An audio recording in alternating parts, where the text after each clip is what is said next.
देव तुकाराम,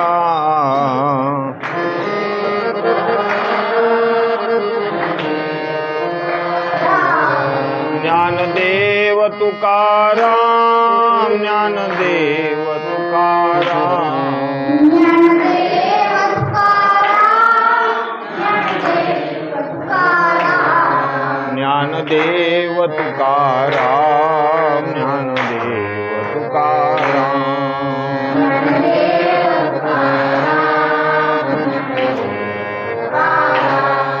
ज्ञानदेव तुकाराम, ज्ञानदेव तुकाराम,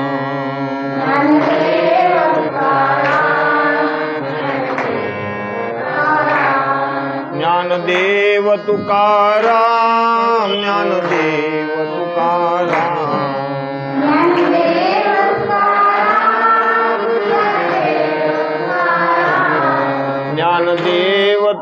तुकाराम, ज्ञानदेव तुकाराम,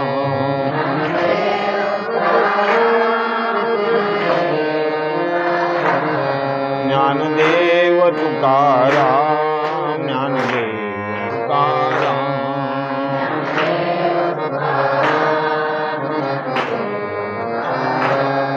ज्ञानदेव तुकाराम, ज्ञानदेव तुकाराम, ज्ञानदेव तुकाराम, ज्ञानदेव तुकाराम,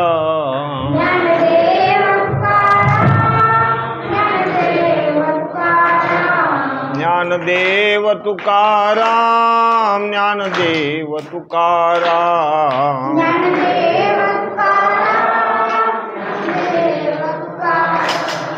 ज्ञानदेव तुकाराम, ज्ञानदेव तुकाराम, थोड़ा वाढव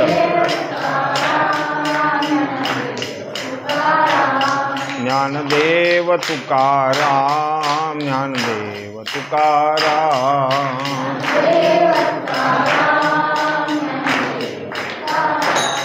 ज्ञानदेव तुकाराम, ज्ञानदेव तुकाराम,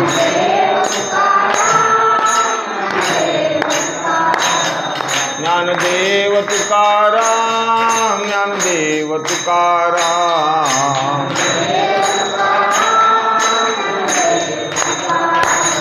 ज्ञानदेव तुकाराम, ज्ञानदेव तुकाराम,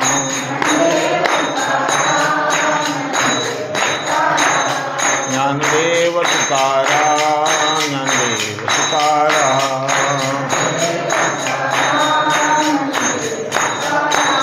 ज्ञानदेव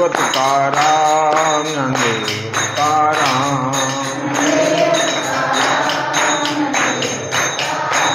ज्ञानदेव तुकाराम, ज्ञानदेव तुकाराम,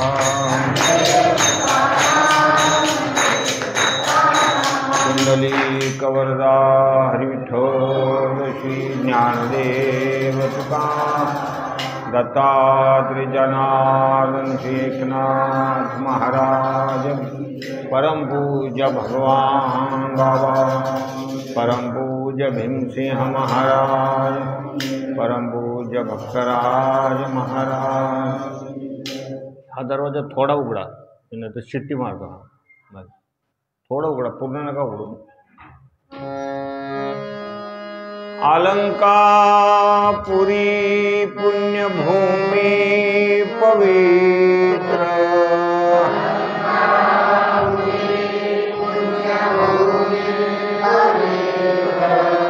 तेथे नांदतो ज्ञान राजा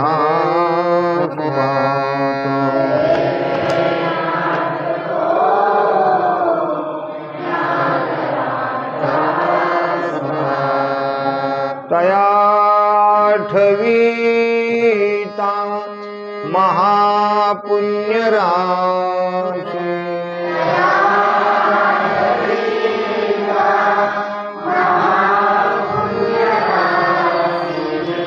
नमस्कार माझा श्री सद्गुरु ज्ञान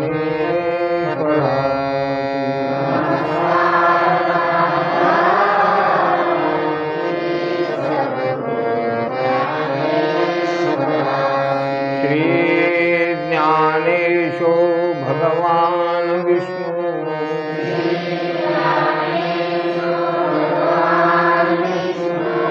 निवृत्तिर्भगवान् हरः सोपानो भगवान् ब्रह्मा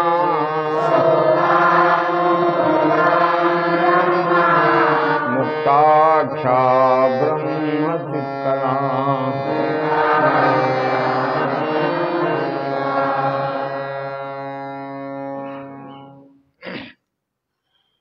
आनंदकंद भगवान पंढरीनाथ, भगवती माता रुक्मिणी, श्री राम भक्त हनुमान जी, परम आदरणीय प्रातस्मरणीय शांती ब्रह्म भगवान बाबा, परम आदरणीय प्रातस्मरणीय वैराग्य मूर्ती भक्तराज महाराज यांना आपल्या हृदय सिंहासनावर आरूढ करून ग्रंथराज ज्ञानेश्वरीच्या चिंतनाकडे आपण वळूया.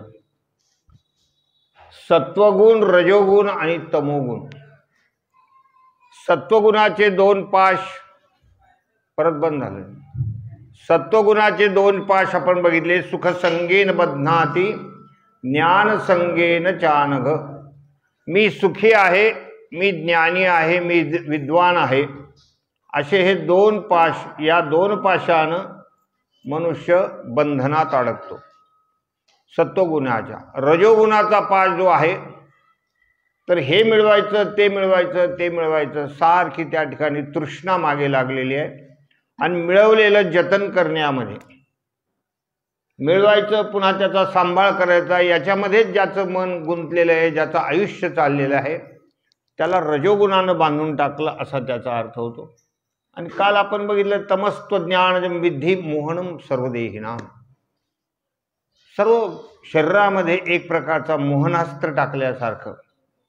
प्रमाद आलस्य निद्राभिस्तन्नी बध्नाती भारत. आळस, निद्रा आणि प्रमाद म्हणजे काहीतरी चुकीचं काम करायचं, काहीतरी बोलायचं, कुठल्याही प्रकारचं त्या ठिकाणी बोलण्यालाही कुठली शिस्त नाही, असे ते तमोगुणी आहेत, तमोगुणी माणस. त्याचे काल आपण ओव्या बघितल्या की सर्वांगा जाड्य मना माझी मौढ्य माल्हा ती दारडे आलस्याचे अंगे अंग मोडामोडी कार्य जाती अनावडी नुसती परवडी जांभयाची. आळ्या पिळ्या देत राहायचं, अंग मोडीत राहायचं, झोपा घेत राहायचं, अशा प्रकारचं यांचं हे जीवन असतं. झोपेविषयी एवढं प्रेम असतं की ब्रह्मायु होई जे मा निजे लियाचे असे जे, हे वाचवणी तुझे व्यसन नाही. ब्रह्मदेवा इतकं आयुष्य असावं ते सगळंचे सगळं झोपेत गेलं तरी चालेल, इतकं त्यांना झोपेविषयी काय असतं, प्रेम असतं. झोपेविषयी प्रेम, भयानक आळस, आणि वर्तन काय करायचं, कोणाची कसं बोलायचं, अशा प्रकारचं त्यांना कुठल्याही प्रकारचं सूत्र नाही, काही नाही, काही नाही, काय. असे काही या लोक असतात. त्या बँकेत एक मनुष्य काम करायला गेला होता, तर त्याचं काही बेरं चेक, त्याला एक दोन रेखा मारतात, त्याला कोणतं म्हणतात, क्रॉस चेक वगैरे असं काही होतं, क्रॉस चेक. तर त्यांनी सांगितलं माझं करा, मी घंटा 2 घंटे इथे थांबतो, करा काम. पण तो समोर बसलेला तमोगुणी माणूस, तमोगुणी होता. म्हणले माझं काम करा. तो म्हणला प्रोसिजरप्रमाणे तुम्हाला उद्या यावं लागेल, आज होत नाही म्हणे. काय का नाही झालं, माझं काय म्हणजे समोरच आहे बँक, त्याचं काम जे होतं ते समोरच आहे. म्हणले की याच्यात काय मोठा अवघड आहे, अर्धा 1 घंटा बसतो मी. नाही म्हणला प्रोसिजरप्रमाणेच. तो म्हणला काय हो प्रोसिजर लावलं काय, सगळे ठिकाणी प्रोसिजर असतं का. हो म्हणले. कसं काय. म्हणजे समजा तुम्ही स्मशानभूमीसमोर मेले, त्याला सांगायला लागलं, तर तुम्हाला तिथं जायला सोपं आहे ना, पण ते प्रोसिजरप्रमाणे तुम्हाला घरी आणावंच लागतं. मग सगळ्या गोष्टी प्रोसिजरप्रमाणे कराव्याच लागतात. म्हणजे हे माणसं काय बोलतील त्याचा काही नियम नाही. असे हे सगळे तमोगुणी. बोलण्याचं तारतम्य नाही, वागण्याचं तारतम्य नाही, झोपाळू, अत्यंत भयानक अशा प्रकारच्या आळशी, हे सगळे बघितले आपण. आणि काल बघितलेले नाना सरोवर भरले ते चंद्रत्व तेथे बिंबले तैसे गुणपाशी बांधले आत्मत्व गमे. ज्याप्रमाणे सरोवरामध्ये चंद्राचं बिंब पडतं त्याप्रमाणे आपल्याला हे गुण बांधून टाकतात. सत्वगुण बांधून टाकतो, रजोगुण बांधून टाकतो, तमोगुण बांधून टाकतो. सत्वगुण जो आहे तो उद्धारक आहे, पण त्याच्यामध्ये सावधानी असली पाहिजे. त्याच्यामध्ये सावधानी असली पाहिजे. त्या सत्वगुणाचा जर अहंकार आला तर सत्वगुण सुद्धा पाशच आहे. ती सुद्धा एक प्रकारचं पाशच आहे. तो सुद्धा आपल्याला अडकून टाकू शकतो. अशा प्रकारे हे गुणानं या मनुष्याला बांधल्या जातं. तसा हा जीवात्मा परमात्माच आहे, पण अज्ञानामुळे हे सगळं घडतं. सत्वम सुखे संजती रजक कर्मणि भारत रजस्तमश्चाभिभूय रजसत्वम तमसत्वम रजस्तथा. आता हे दोन श्लोक आलेले आहेत. सत्वम सुखे संजयती रजक कर्मणि भारत. हे अर्जुना, सत्वगुण हा सुखाच्या ठिकाणी असतो, रजोगुण हा कर्माच्या ठिकाणी आहे, आणि तमोगुण हा ज्ञानाला झाकून प्रमादामध्ये आसक्त करतो, आळसामध्ये झोपेमध्ये आसक्त करून टाकतो. रजस्तमश्चाभिभूय सत्वम भवति भारत. हे आपण श्लोक वाचलेला आहे की रजोगुण आणि तमोगुण यांचा प्रभाव करून सत्वगुण उत्कर्षाला प्राप्त होतो. सत्वगुण ज्यावेळेला मनुष्याकडे वाढत असतो त्यावेळेला रजोगुण आणि तमोगुणाचा प्रभाव होतो. त्या गुणाचा तिथे प्रभाव चालत नाही. शरीरामध्ये तिन्ही गुण असतात. प्रत्येकाच्या शरीरात देह त्रिगुणाचा बांधा माझी नाही गुणसुद्धा. प्रत्येकाच्या शरीरामध्ये सत्वगुण रजोगुण तमोगुण आहे, पण कोणत्या गुणाचा प्रभाव आहे त्याला महत्त्व आहे. हे काम क्रोधाधिक सुद्धा प्रत्येकाच्या शरीरामध्ये आहे, पण त्यांनी कोणी त्याच्यावर विजय मिळवलेला आहे, कोणी त्याला जिंकलेलं आहे. काम क्रोध बंदी खाणी तुका म्हणे दिले दोन्ही, इंद्रियाचे धनी आम्ही झालो गोसावे. साधू संतांनी याला जिंकलेलं आहे, पण ते प्रत्येकाच्या शरीरामध्ये ते आहे. ज्यांना शरीर आहे त्यांना हे त्रिगुण असणारच. त्याप्रमाणे रजोगुणाचा आणि तमोगुणाचा प्रभाव करून हा सत्वगुण जो आहे तो उत्कर्षाला येत असतो. ठीक आहे. सत्वगुण आणि तमोगुण यांचा पराभव करून रजोगुण उत्कर्षाला येतो, आणि सत्वगुण आणि रजोगुण यांचा पराभव करून तमोगुण उत्कर्षाला येतो. या श्लोकामध्ये तेच सांगितलेलं की रजस्तत्वम तमश्चैव. हे जे रजस्तमश्चैव च सत्वम भवति भारत रजसत्वम तमश्चैव तमसत्वम रजस्तथा, असं त्या श्लोकाचा अर्थ आहे. पण हरोनी कफवात जे देही आटोपे पित्त ते करी संतप्त देह जेवी. या शरीरामध्ये कफ आणि वात या दोघांचा पराभव ज्यावेळेला होतो त्यावेळेला पित्त वाढतं. पित्त वाढलं की देह तापतो माणसाचा. पित्त झालं की मनुष्य सुस्त होऊन जातो. पित्ताचा प्रभाव, कारण कफ वात आणि पित्त हे तिन्ही या शरीरामध्ये आहेत. ते संतुलित असलं तर माणसाचं आरोग्य चांगलं असतं. कफ वाढला तर खोकला, वात वाढलं तर कुठेतरी पापणे फडफड करतात, हात असं फडफड करतो. अशा प्रकारचे वाताचे प्रकार असतात. कुठे ते पायालाच गोळे, त्याचे पायालाच गोळे येणं, म्हणजे ते सगळे काय आहे, वाताचेच प्रकार. ते हवा जी आहे ती इकडे तिकडे तुमच्या शरीरातले भाग फिरवते. कधी कधी अचानक इथंच दुखतं, एखाद्याला काही वजन उचलून घेतलं तर एकदमच. ह्या सगळ्या गोष्टी ज्या आहेत तर यामध्ये कफ वात आणि पित्त ह्या तीन प्रकारची ही प्रकृती आहे. मृत्यूच्या वेळेला तिन्ही एकत्रित होतात, वात कफ पित्त. म्हणून मृत्यूच्या वेळेला यातना जास्त असतात. त्याला घरडा वगैरे लागतो, कशाला घरडा वगैरे लागतो. तर हे जे कफ आणि वात यांना पराभूत करून पित्त जेव्हा व्यापून जातं ना तेव्हा शरीर तापून जातं. अशा प्रकारचं आहे. का वर्ष आतपदैसे जिनोनी शीतची दिशे तेव्हा होय हिवाईसे आकाशे. किंवा वर्ष आणि आतप म्हणजे पाऊस आणि ऊन हे दोन्ही जिंकून थंडीच राहते. मग थंडी वाजते. हे कशासाठी उदाहरण दिले किंवा हेच सगळे रजोगुण तमोगुण दोन कमी झाले की एकाचा प्रभाव वाढतो, याच्यासाठी सांगितलेलं आहे. तसं या ठिकाणी पाऊस आणि ऊन हे नसलं तर मग थंडी राहते. थंडीचे दिवस आता कोणते दिवस लागलेत? थंडीचे दिवस. हा थंडीचा महिना आहे. आता आणखी थोडी थोडी जास्त जास्त वाढत जाईल. मग माणसाचे ते शाल, ते अजून काही जॅकेट बिकेट हे सगळे बाहेर निघणार. कानाच्या टोप्या नाही, ते वेगळे रे बाबा. ते घरात असतात. बाहेर काय काय दिसतं ते सांग. पोटातलं कोणाला दिसतंय? मग हे सगळं माणसं पांघरून बेंघरून. आम्ही कधी खेड्यात गेलो थंडीच्या दिवसात तर लोक पार अंगावर मोठ्या मोठ्या रगा बिगा टाकून येतात. टाळीसुद्धा बाहेर हात काढून वाजवीत नाहीत. विठ्ठल विठ्ठल सुद्धा आतल्या आतच असतं. विठ्ठल विठ्ठल विठ्ठल आतल्या आतच असतं. थंडीची एवढी कडाक्याची, आता तेवढी कडाक्याची थंडी पण सुटत नाही. पण कडाक्याची थंडी असली का, इथे काय सांगितलं की पाऊस ऊन संपलं की ती थंडी असते. त्याच्यामुळं आकाशसुद्धा थंडगार होऊन जातं. आकाशसुद्धा थंडगार होऊन त्याच्यात प्रभाव थंडीचा वाढतो. तर मग जिकडे तिकडे वातावरण सुद्धा कसं थंडगार असतं. वर असा हात जरी केला तरी गार. नदीमध्ये बोट घातलं तरी थंडगार वाटतं. अशा प्रकारची ही स्थिती आहे. सोलार पण कधी कधी तापत नाही थंडीच्या दिवसात, किंवा ढग आले. आता 1-2 दिवस आता मध्ये पाऊस झाला होता तर सोलार काही काम करत नाही, कारण ते थंडगार होऊन जातं ना, वातावरण थंड होऊन जातं.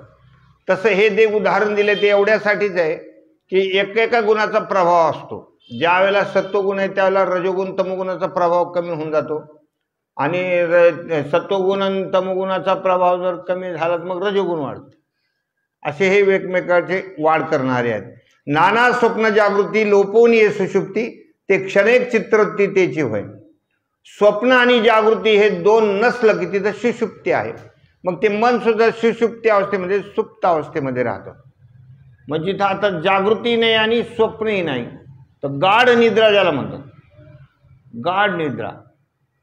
तर अशी ही निद्रा आपल्या शरीराला खूप चांगली असते, आरोग्याला चांगली असते. 4 घंटे जर मनुष्य असा एक गाढ निद्रेत असला तर त्याच्या शरीरातले धातू संतुलित राहतात, आरोग्य चांगलं राहतं. ती सुषुप्ती अवस्था असते. कारण त्यावेळेला या दोन नसतात, स्वप्न आणि जागृती दोन अवस्था नसतात. ते क्षणिक चित्तवृत्ती त्याची. हे उदाहरण एवढे दिले, एवढ्यासाठी दिले की सुषुप्ती अवस्थेत जसं ते मन एका ठिकाणी विलीन असतं, किंवा पाऊस आणि ऊन नसलं तर ते थंडीचा ऋतू असतो, किंवा आणखी एक उदाहरण काय दिलं, कफ वात हे जे नसले तर मग पित्ताचा दोष वाढतो. हे एवढ्यासाठी सांगलेले आहेत तिन्ही गोष्टीसाठी.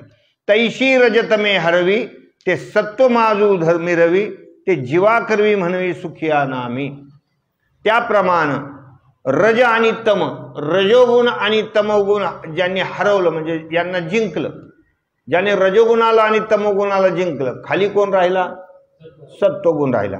मग सत्वगुण ज्यावेळेला शरीरामध्ये त्या ठिकाणी जास्त प्रमाणामध्ये वाढतो त्यावेळेला त्या ठिकाणी जीवा करवी म्हणवी सुखिया नामी. मग त्या जीवाला सुख प्राप्त होतं, स्वतःला तो त्या ठिकाणी सुखी समजत असतो की आपण खरोखरच माणसासारखं वागायला लागलो. म्हणजे सत्वगुणी जीवन हे खरंच मनुष्य शरीरामध्ये पाहिजेच. त्याच्यामध्ये गळ्यामध्ये पवित्र तुळशीची माळ, कपाळाला गंध आहे, खानपानामध्ये सात्विक आहार आहे. सात्विक आहाराचं जे वर्णन केलं ते खानपानामध्ये सुद्धा आहे. काय वर्णन आहे सात्विक?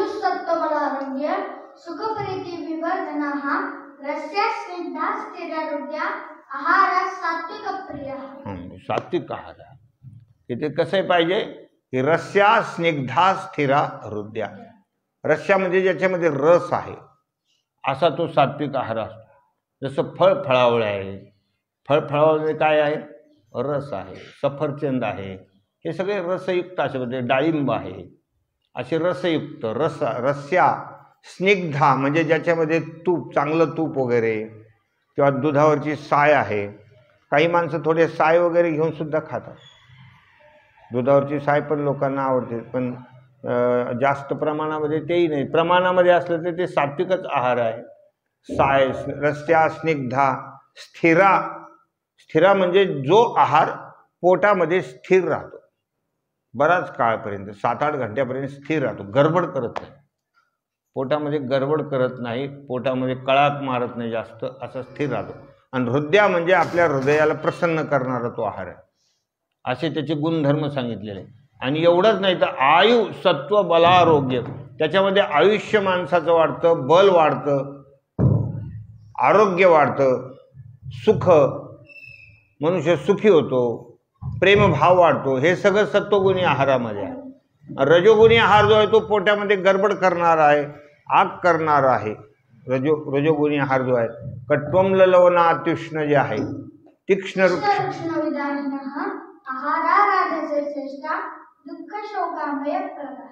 त्याचं सांगितलं दुःख शोकामय प्रदा।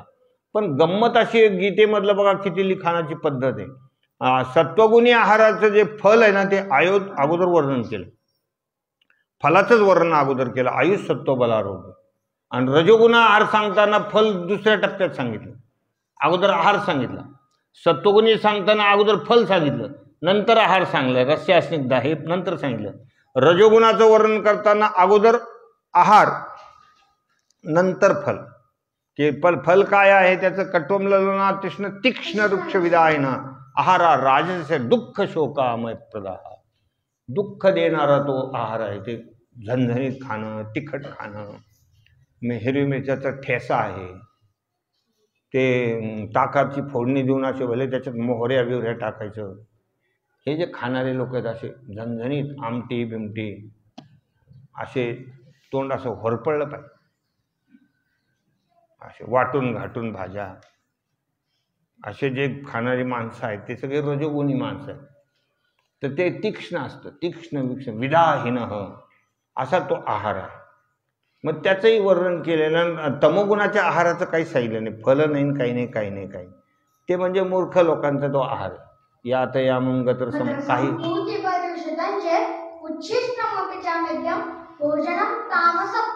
उष्ट खातील, जे खाऊ नये ते खातील, जे पिऊ नये ते पितील, जिथे जाऊ नये तिथे जातील, ते तमोगुणी लोकांचं काय वर्णन करायचं। हे असो ते वाया आणि कायशी मूर्खांची बोलणी, वाया वाढविता वाणी शिने लहान। तमोगुणी लोकांचं वर्णन म्हणजे मूर्खाचं वर्णन करणं, अशा प्रकारची ती स्थिती आहे। म्हणून इथे सत्वगुण वाढला की तो मनुष्य सुखी असतो। तैशेचे सत्वरज लोपोनी तमाचे भोज वळगे ते सद प्रमादी होय। या ठिकाणी सांगितले तैशेचे सत्वरज म्हणजे सत्वगुण आणि रजोगुण याचा लोप होऊन आणि तमोगुण ज्यावेळेला वाढतो त्यावेळेला तो मनुष्य प्रमादी होऊन जातो।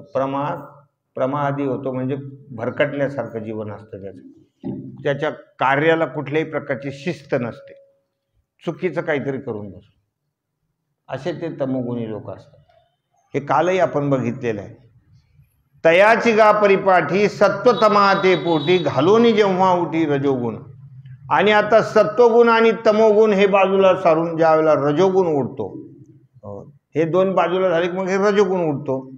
आणि त्यावेळेला काय होतं, तेव्हा कर्मा वाचोनी काही आन गोमटे नाही ऐसे मानी देही देहराज। रजोगुण वाढला की मग तो मनुष्य कामात लागून जातो, कर्मा वाचोनी काही म्हणजे उठसूट, त्याला काही ना काही उद्योगातच त्याला आवड असते, उठसूट काम करत असतो, पैसे मिळवण्यासाठी राबत असतो। हे काम कर, ते काम कर, ते काम कर, सारखं त्याच्यातच असतो, काही विश्रांतीच नाही।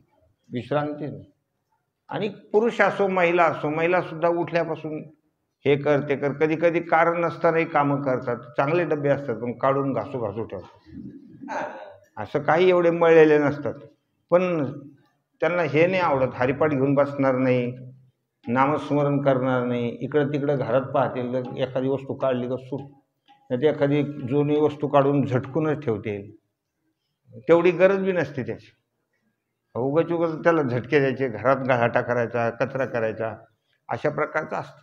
नाही तर कपडे धुवायचा नाद, हे तिकडचा गठ्ठा टाकायचा, भिजवायचा की सुरू सुरू, असे कामाचा जास्त नाद असतो त्यांना। रजोगुणी माणसाला काही उद्योगात हमेशा त्याला हे ते ऐसा मानी देही देहराज, कर्मा वाचून काही, कामाशिवाय त्यांना दुसरं काही गोड वाटत नाही।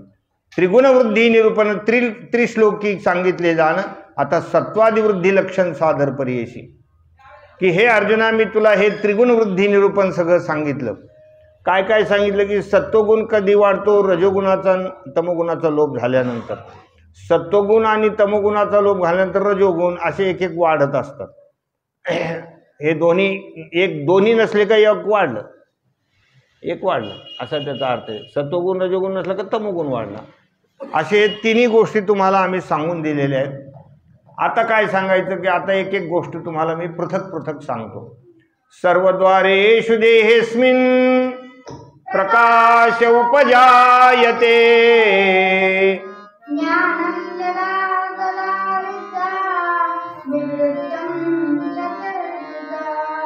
बरोबर आहे काही दोन मध्ये ना. लोभ प्रवृत्तिरारंभ कर्मणाम शमस्पृहा रजस्येतानि जायन्ते विवृद्धे भरतर्षभ. हे असे 4 श्लोक 4-5 श्लोक घेतले. आता हे एका लाईनीमध्ये काही एकच धरायचं.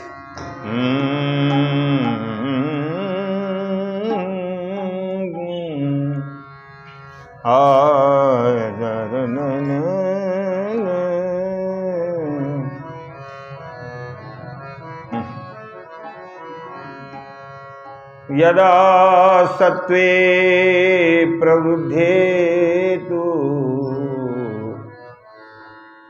प्रलयं याति देहभृत् तदोत्तम विदान् लोकान् नमनान् प्रतिपद्यते. रजसी प्रलयं गत्वा कर्मसंगीषु जायते तथा प्रलीनस्तमसि मूढयोनिषु जायते कर्म न सुकृतस्याहु सात्विकं निर्मलं फलं रसस्तु. आता 5 श्लोकाचा हा जत्था आहे. 5-6 श्लोकाचा 6 श्लोकाचा जत्था घेतलेला आहे या ठिकाणी. जेव्हा देहात आणि इंद्रियामध्ये ज्ञानस्वरूप प्रकाश उत्पन्न होतो तेव्हा सत्वगुण वाढलेला आहे असे जाणावं. हे पहिल्या श्लोकात सांगितलेले की सर्वद्वारेषु देहेस्मिन् प्रकाश उपजायते. म्हणजे सर्व इंद्रियामध्ये एक ज्ञान प्रकाश निर्माण होतो. त्यावेळेला सत्वगुणाची वाढ आपल्यामध्ये झालेली असं समजायचं. ज्ञानम यदा तदा विद्या विवृद्धम सत्वमित्युत. त्या ठिकाणी ज्ञानाची वृद्धी झाली, सत्वगुण वाढल्यानंतर हे कळतं.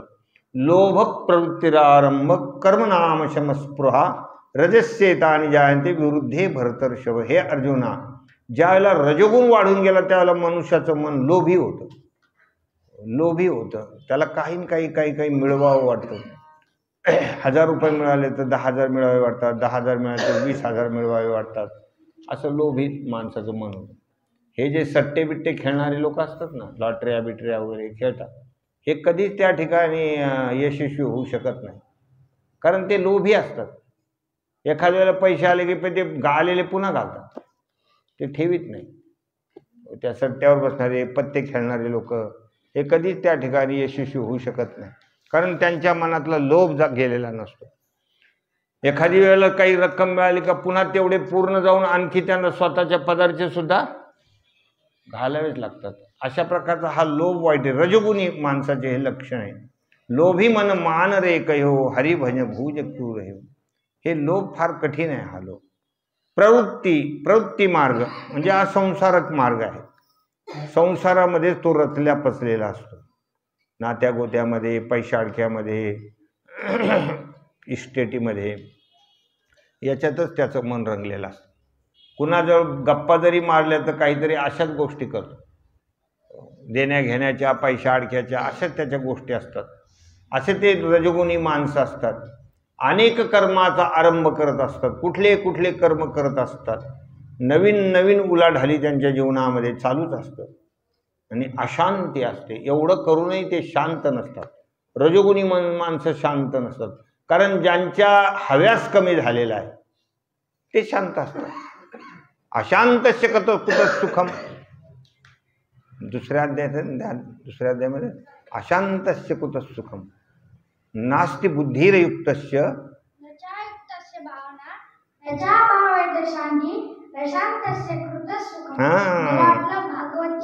नाही भागवतचं नाही ना. गीतेमधलं तुला भागवतचं दुसरं अध्याय वाटलं का? तुला ते बोलावंच लागेल आम्हाला कशातलं आहे हे सांगावंच लागेल. कारण हे भागवताचं डोकं आहे की नाही. याचं कधी भागवतचं वाटेल ना त्याला. ते बरोबर आहे. रशांतस्य कुतः सुखम. जिथं शांती नाही तिथं कसलं सुख आहे. आणि रजोगुणी मनुष्य कधीच शांती असू शकत नाही. लोक त्याला कितीही मोठं म्हणू जातात, पण ज्ञानोबारांनी त्याला मार्क दिले का, तुकोबारांनी त्याला मार्क दिले का, पैशावाल्याला यांनी मार्क दिले का? मार्क कोणाचे महत्वाचे आहेत? साधू संतांचे मार्क महत्वाचे. आपण तर कोणालाही देऊ शकतो मार्क, आपल्याला कळतच काय, आपण कोणाचे पेपरला राईट करून टाकतो. 100 पैकी 100, लय मोठा माणूस, त्याला काय पाहिजे, त्याच्याकडे काय कमी, सुखाची कमी. भोग जे वाढलेले, भोग वाढलेले, सुखाची कमी. तो अशांत आहे तो माणूस, तो मनातून तेवढा संतुष्ट नाही, त्याची हाव गेलेली नाही, तो रात्रभर झोपत नाही, नुसत्या पैशाचे विचार करत असतो. सकाळी सकाळी त्याला कधी कधी डोळा लागतो, तर एकदम स्वप्न पडतं आणि भला गठ्ठे दिसतात त्याला, तिथे दचकून उठतो. त्याला कुठल्याही प्रकारची शांती नाही आहे. साधू संतांच्या मार्काला महत्त्व आहे. मला सांगा, शिक्षकाच्या मार्काला महत्त्व आहे की घरच्या लोकांच्या मार्काला महत्त्व आहे? शिक्षकानं किती दिले याला महत्त्व आहे. मुलाला 33% पडले, मुलगा नापास झाला, किती टक्क्यानं? 2%. रडायला लागला. सगळे लोक समजवायला यायला लागले. तेवढ्यात मामा आले. मामाने त्याला छातीला लावलं, अरे रडू नको बेटा, मी तुला 25% देतो वाढून. कोण म्हणला? मामा. मुलगा हुशार होता, म्हणला मामा तुमच्या 25%वर टाका घासलेट. शिक्षकाचे किती पाहिजे? 2 पाहिजे. शिक्षकाच्या मार्काला महत्त्व आहे, तुमच्या 25%ला काही महत्त्व नाही.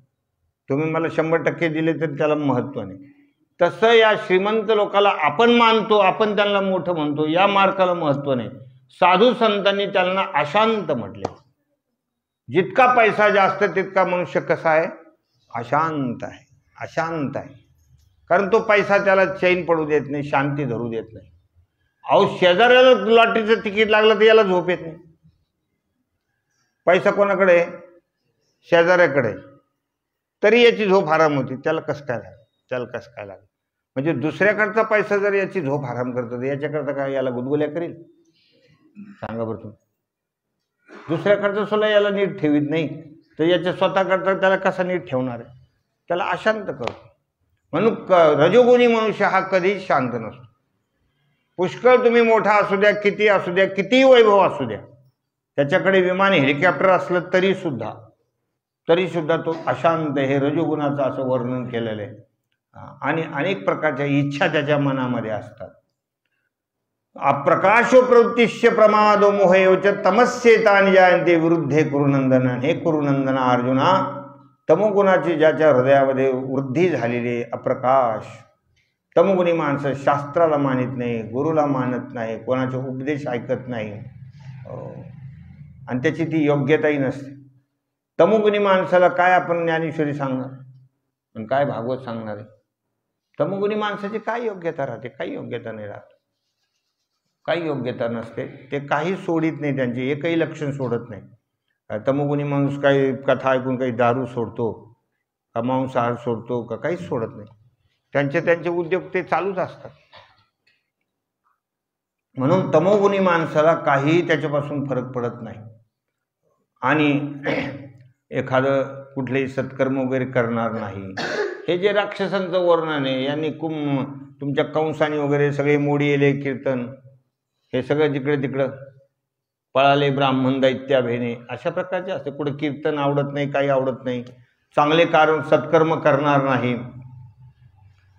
योग्य कर्तव्य प्राप्त झालंय तिकडे लक्ष न देणं, अशा प्रकारचे मोहामध्ये नुसते अडकलेले, झोपाळू, अत्यंत भ्रमिष्ठ अशा प्रकारचे हे असतात. तमस्येतानि जायन्ते विरुद्धे कुरुनंदन. काय कसे असतात तर अप्रकाशो प्रवृत्तिश्च प्रमादो मोह एवच. यदा सत्ये प्रवृद्धेतु प्रलयं याति देहभृत तदुत्तमिदां लोकान् मलान् प्रतिपद्यते. जेव्हा देहधारी जीव सत्वगुणाची, त्या जीवामध्ये सत्वगुणाची वृद्धी झाली आणि त्याच्यात जर तो मरण पावला तर त्या ठिकाणी तो क्षराक्षरातील उत्तम ब्रह्माला जाणणाऱ्याच्या कुळात जन्माला येतो. आता ते खालचे 3 श्लोक काय सांगितले की सत्वगुण कसा असतो, रजोगुण कसा असतो, तमोगुण कसा असतो. सत्वगुणात मनुष्य मेला, वारला, तर तो कोणत्या कुळामध्ये? उत्तम कुळामध्ये जन्म घेतो. त्याचं वर्णन सुद्धा गीतेत आलेलं आहे की शुचीनाम श्रीमताम गेहे योग भ्रष्टो भुजायते प्राप्य पुण्यकृतान लोकान नुषित्वा शाश्वती समाहा शुचीनाम श्रीमताम गेहे योग भ्रष्टो विजायते अथवा नाही कुले भवती धीमताम अथवा असे ते दुसरा एक श्लोक आहे तो अथवा योगिनामेव कुले भवति धीमताम् एतत्ते दुर्लभम् लोके जन्म यदि एकतर विद्वान अधिकार संपन्न माणसाच्या घरामध्ये जन्माला येतो, चांगल्या कुळामध्ये जन्माला येतो असं हे सांगितलेलं आहे। यदा सत्ते प्रवृद्धेतु प्रलयम याति देहभृत, प्रलय म्हणजे सत्वगुणात देह पडला तर तदोत्तमिराम लोकान मलान प्रतिपद्यते, चांगल्या लोकांमध्ये जन्माला येतो। रजसी प्रलयम गत्वा कर्मसंगीषु जायते तथा आणि सत्वगुण रजोगुणाच्या वृद्धीमध्ये जर मरण प्राप्त झालं तर कर्मासक्त लोकांच्या कुळात जन्माला येतो, जे संसाराच्या कामामध्ये रगडून त्या ठिकाणी रचले पचलेले आहेत, अशांच्या कुळात तो जन्माला जातो रजोगुणी मनुष्य, तिथेही त्याच्या मागे कामच लागून जातं। आणि तमोगुणामध्ये जर शरीर पडलं तर त्याला पशुपक्षाच्या देहामध्ये यावं लागतं, असं ते होतं। कर्म सुकृतस्याहु सात्विकम निर्मलम फलम, आणि पुण्य कर्माचं फळ सात्विक निर्मळ आहे, रजोगुणाचं फळ दुःख आणि तमोगुणाचं फळ अज्ञान आहे, असं वेदशास्त्रामध्ये वर्णन केलेलं आहे। असे हे 6 श्लोक एकदमच या ठिकाणी एका याच्यात आलेले दोरीमध्ये, आणि या 6 श्लोकावर जे वर्णन आलेले ते आता ऐकायचं, कारण संस्कृत भाषेमध्ये हे सगळं सांगितलं गेलेलं आहे। तर ज्ञानोबरायांनी त्याच्यावर काय सांगितलं हे आपल्याला बघायचं। पै रजतम विजये सत्वगादेही वाढता चिन्हे ती ऐशी होती, रजोगुण तमोगुण यांच्यापासून विजय मिळवल्यानंतर या देहात सत्वगुण वाढला असता कोणते कोणते लक्षण निर्माण होतात याचं वर्णन इथे केलेलं आहे। आपण फक्त सत्वगुणाचं बघू, नंतर थोडं भजन घेऊ। योगायोगानं आज भक्तीपणात मुक्कामाला राहिलेली, त्याच्यामुळं आता थोडासा लाभ घेऊ भजनाचा। एक सत्वगुणाची ज्याच्या वृद्धी होते ते कसे असतात एवढं फक्त बघू आपण, सत्वगुणी लोक, आणि ते सगळं तुमचंच वर्णन आहे। तुम्ही सत्वगुणीच आहात ना, नित्यानं ज्ञानेश्वरीला काही कोणी रजोगुणी तमोगुणी लोक थोडे येतात। सत्वगुणाची वृद्धी झाल्याशिवाय इकडं पावलं ओढत नाही माणसाचे, इकडं पाऊल ओढले म्हणजे तुमच्या अंतःकरणामध्ये सत्वगुणाची वाढ होऊ लागली। रजोगुण जर तुमचा वाढला असता तर तुम्ही पैशात अडकलेले असतात, जाऊ दे ते प्रवचन रोजचंच आहे आपलं हिशोब त्याच्यात अडकले असते तुम्ही। आणि तमोगुणाची जर वाढ झालेली असती तर मग तर झोपायचंच खाली, मग तर सरळ म्हणले असते की पुष्कळ यावं वाटत हो, पण एकदा जेवलो थोडं जरा अंग टाकायला गेलं की लगेच डोळा लागून जातो, त्याच्यामुळे येणंच होत नाही, ते तमोगुण आहे। पण सत्वगुणी माणसाला इकडे यावं वाटतं। ते सत्वगुणी माणसं काय काय असतात त्याचं थोडं, जे प्रज्ञा अंतुलीकडे न समाती बाहेरी वसंते वसंती पद्मखंडे धृती जैशी, आणि वसंत ऋतूमध्ये कमळाच्या पाकळ्यातून जसा सुगंध बाहेर पडतो त्याप्रमाणे ज्ञानप्रधान बुद्धी ही अंतःकरणामध्ये मावत नाही, ती बाहेर पडते। ते ज्ञानी पुरुष असतात, त्यांचं बोलणं त्यांचं वागणं त्यांच्या अंतःकरणाचा भाव शुद्ध झालेला असतो, असे ते सत्वगुणी लोक असतात। सर्वेंद्रियांच्या अंगणी विवेक करी राबणे, त्यांच्या सर्व इंद्रियामध्ये सत्सद विवेक राबतो, सत्सद विवेक असतो त्यांच्या प्रत्येक इंद्रियामध्ये। साचची करचरणी होती डोळे, आणि हातापायाला देखील त्या ठिकाणी विचाराचे डोळे फुटतात। त्यांच्या हातातून सुद्धा चुकीचे कामं होत नाही, त्यांचे हात जर उभे राहिले तर चांगल्या कामं करताच हात पुढे येतील, कधी अन्नदान करतील, कधी काही करतील, कधी चांगले हात त्या ठिकाणी एखाद्याचं दुःख निवारण करण्यासाठी हात सरसावतील, असे ते त्यांचे हात असतात। हाताला पायाला हे विचाराचे डोळे फुटतात। त्यांचे चरण जरी त्या ठिकाणी असले तर कधी त्या ठिकाणी याला जातील, तीर्थयात्रेला जातील, वारीमध्ये जातील, भगवत भजनाचा आनंद घेतील, असे ते असतात सत्वगुणी लोक। राजहंसापुढे चाचूचे आकर्डे तोडी जेवी झगडे क्षीरनिरांचे, राजहंस जसा आहे तो दूध आणि पाणी वेगवेगळं करतो ना, वेगवेगळं करतो, दुधाचं पाणीचे भांडणं मिटून टाकतो, पाणी एकीकडं दूध एकीकडं, त्याप्रमाणे हे जे सत्वगुणी लोक असतात तेवी दोषादोष विवेकी इंद्रियेची होती पारखी नियम बारे पायकी ओळगेते. आणि त्यांचे इंद्रिय जे आहेत ते असे असतात, हे दोषयुक्त काम आहे, याच्यात दोष नाही, याच्यात दोष आहे, हे त्याला कळतं. सत्वगुणी माणसाला हे नाही करायला पाहिजे, याच्यात दोष आहे, याच्यात हे निर्दोष काम आहे, ही चांगली गोष्ट आहे, ही वाईट गोष्ट आहे. मग ते वाईट गोष्टाचा स्वीकार करणार, चांगली गोष्ट ते जीवनामध्ये करणार आहे. आणि नियम जो आहे, निग्रह जो आहे, तो ते प्रत्येक इंद्रियाचा सेवक होऊन जातो. नियमच त्यांचा सेवा करणारा होऊन तो. म्हणजे प्रत्येक इंद्रियाला त्यांचे एक विशिष्ट नियम असतात. हाताला, डोळ्याला, कानाला, सगळे जे इंद्रिय आहेत त्यांना एक नियम असतो. सत्वगुणी लोकांच्या जिभेवर सुद्धा नियंत्रण असतं. काही बी भलतं सलतं ते कधी खाणार नाही. जिभेला सुद्धा त्यांना काय असतं, युक्त आहार विहार, नेमेंद्रियाशी सार, नसावी वासर, निद्रा बहु भाषण. आपल्या पोटामध्ये जेणेकरून शांती राहील असं त्यांचं खानपान वगैरे असतं. बोलणं मर्यादित असतं, मितले बोलणं असतात, जास्त बडबड करत नाही सत्वगुणी लोक. मितले बोलणं, सगळ्या गोष्टी त्यांच्या नियमामध्ये असतात. आणि नायकने ते कानाची वाळी, न पाहणे ते डिठीची टाळी गाळी, अवाच्य ते टाळी जिभेची गा. जे ऐकायचं नाही ना ते त्याच्याकडे ते कान कधीच देणार नाही. ही गोष्ट काहीच ऐकायच्या कामाची नाही, ते ऐकणार नाही. जी गोष्ट पाहू नये, याच्यात पाहिल्याने अंतःकरणामध्ये ढवळाढवळी होईल, दोष निर्माण होतील, म्हणून ती गोष्ट ती पाहत नाही. त्यांना त्याची आवड नसते. आणि अवाच्य ते टाळी जिभेची का, या जिभेतून कधीच अवाच्य शब्द बाहेर काढणार नाही. अवाच्य शब्द म्हणजे वाईट शब्द, एखाद्याला मनाला दुखेल असा शब्द, किंवा शिव्या वगैरे. अवाच्य म्हणजे शिव्या. तसं आतरट वत्रट कुठल्याही प्रकारचा शब्द मुखातून काढणार नाही.